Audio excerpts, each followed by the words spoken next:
Hello everyone, आज का हमारा जो वीडियो है रिगार्डिंग थिंकिंग, जो कि सीडीपी का इम्पोर्टेंट टॉपिक है।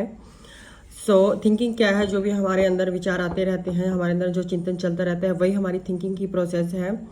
कभी हम ये सोच रहे हैं, कभी हम वो सोच रहे हैं, हमारा मन इधर से उधर भागता रहता है। थिंकिंग कैसी प्रोसेस है, ये बात कर लेते हैं। थिंकिंग एक जटिल प्रोसेस है और ये एक संज्ञानात्मक प्रोसेस है। और अगर थिंकिंग के टाइप्स की बात करें तो थिंकिंग का जो फर्स्ट टाइप है वो है परसेप्चुअल थिंकिंग, जिसे प्रत्यक्ष चिंतन कहते हैं, मूल चिंतन भी कहते हैं। इसका मतलब देखिए, जैसे कि नाम से ही प्रत्यक्ष हमारे सामने जो भी सिचुएशन आएगी उस टाइम हम क्या विचार करते हैं, किस तरीके से एक्ट करते हैं, वो हमारी परसेप्चुअल थिंकिंग आती है। फिर आती है कन्वर्जेंट थिंकिंग। अभी सारी चिंतन जिसको बोलते हैं, ये फिक्स होती है, शुद्ध होती है। और फैक्ट, रियल, डिडक्टिव थिंकिंग भी इसी को बोलते हैं। मीन्स इसमें आप लाइक जैसे 2+2=4 होता है, तो 4 ये फिक्स है, आप इसको चेंज नहीं कर सकते। तो ये फैक्ट रिलेटेड है, रियल होती है, डिडक्टिव थिंकिंग इसको बोलते हैं। और अगर बुद्धि की बात करें कि बुद्धि में किस प्रकार का चिंतन होता है, तो बुद्धि में कन्वर्जेंट थिंकिंग होती है, जबकि हमारे माइंड में जाता है कि डाइवर्जेंट होती है, बट बुद्धि में कन्वर्जेंट थिंकिंग होती है। और कन्वर्जेंट थिंकिंग को close ending thinking, objective thinking, objective relative thinking and one step thinking भी बोलते हैं।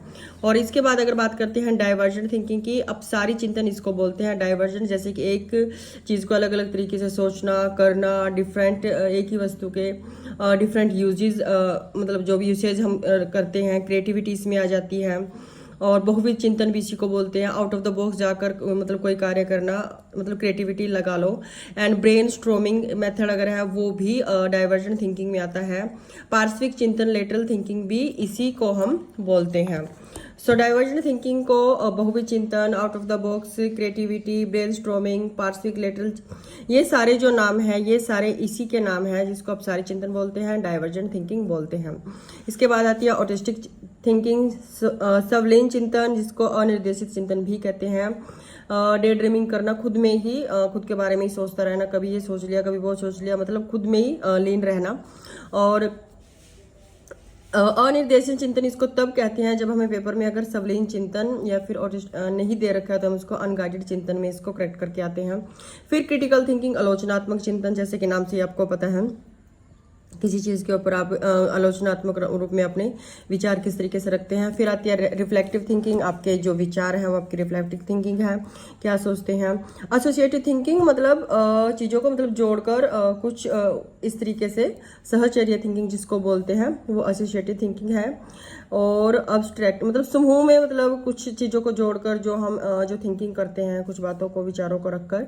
अब्स्ट्रैक्ट हो गया। इमेजिनेटिव थिंकिंग, अमूर्त या फिर कल्पनात्मक जो चिंतन है, ये इसके नाम से, जैसे कि हम अमूर्त ही, कोई चीज़ हमारे सामने नहीं है और फिर भी हम उसके बारे में सोचते रहते हैं।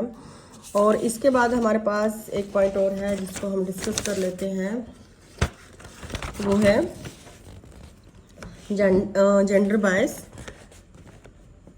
जेंडर बायस जैसे कि नाम से ही पता है कि मतलब विभेद करना, पक्षपात करना। जैसे एक है सेक्स और एक है जेंडर। अगर सेक्स की बात करें तो वो है बायोलॉजिकल, जैविक है, जैसे आप मेल है, फीमेल है, ये आपका बायोलॉजिकल मतलब इसमें फैक्ट है कि आप इसको चेंज नहीं कर सकते, चाहे आप मेल हो या मेल हो तो मेल रहोगे, फीमेल हो तो फीमेल।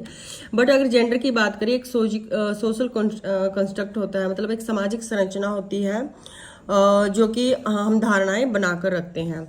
और एक होता है जेंडर इक्वलिटी।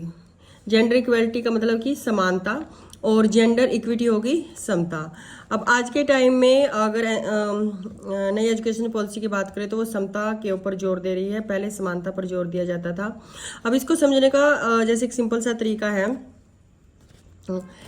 जैसे कि इक्वलिटी का, तो इक्वलिटी ये है कि कोई चीज़ है, मान लो कि किसी को कम भूख लगी है, ज़्यादा लगी है या नहीं लगी है, बट उन्हीं सब पर्सन को सेम आप इक्वल मात्रा में आपने उनको खाना दे दिया, तो ये होगी आपकी इक्वलिटी। बट जिसको जितनी भूख लगी है, अगर आप उसके अकॉर्डिंग उनको वो चीज़ प्रोवाइड करवाते हो, जितनी उनको नीड है उसी के अकॉर्डिंग अगर वो चीज़ें किसी को प्रोवाइड की जाएं, तो वो समता में आएगा, इक्विटी में आएगा।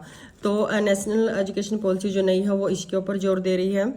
और जेंडर स्टीरियोटाइप होता है रूढ़िवादी। रूढ़िवादी मतलब जो आपकी धारणाएं बनी हुई हैं, जिसको आप मतलब भेदभाव के लिए यूज़ करते हैं। लाइक जैसे कि बॉय गर्ल के अंदर की अगर हम बात करें, इसमें एग्जांपल बनता है कि कहते हैं कि आर्मी में लड़के ही जा सकते हैं, मैथ्स को लड़के ही पढ़ा सकते हैं, और गर्ल्स को तो होम साइंस लेनी चाहिए, लड़कियां सॉफ्ट होती हैं, लड़कों को गुस्सा ज़्यादा आता है। तो ये जो रूढ़िवादिता है, जो जेंडर स्टीरियोटाइप बनी हुई है, बट हालांकि आज के टाइम में तो ये चीज़ें बहुत चेंज हो चुकी हैं, बट ये वाली जो कॉन्सेप्ट है ये आएगी जेंडर स्टीरियोटाइप में। और जेंडर बायस, पक्षपात के जो मतलब भेदभाव, ठीक है, तो इसको और क्या बोल सकते हैं, लैंगिक पूर्वाग्रह, प्रीजुडाइस, पूर्व धारणा। प्रेजुडाइस ये है जैसे कि आपने मान लो आप किसी आप टीचर से पढ़ते हो, तो वो चेंज हो गया, उसकी जगह दूसरा टीचर आ गया, तो आप बोलोगे कि मेरे को तो उसी से टीचर से पढ़ना था, मुझे उसी का समझ आता था। बट ऐसा नहीं है, वो आपने एक धारणा बना लिया। अगर टीचर की बात करें कि किसी भी चीज़ में अगर आप चूज कर रहे हो और उसकी जगह कोई दूसरी चीज़ दी जा रही है, तो वो भी अच्छी हो सकती है, वो भी अच्छा मतलब टीच कर सकते हैं। आज के टॉपिक में इतने ही है। हमने थिंकिंग की बात की है और दूसरा जेंडर बायस की बात की है। आई होप आपको ये टॉपिक क्लियर हुआ होगा। क्लियर हुआ है तो मेरे चैनल को लाइक, शेयर एंड सब्सक्राइब जरूर करें और कमेंट जरूर करें। Have a good day.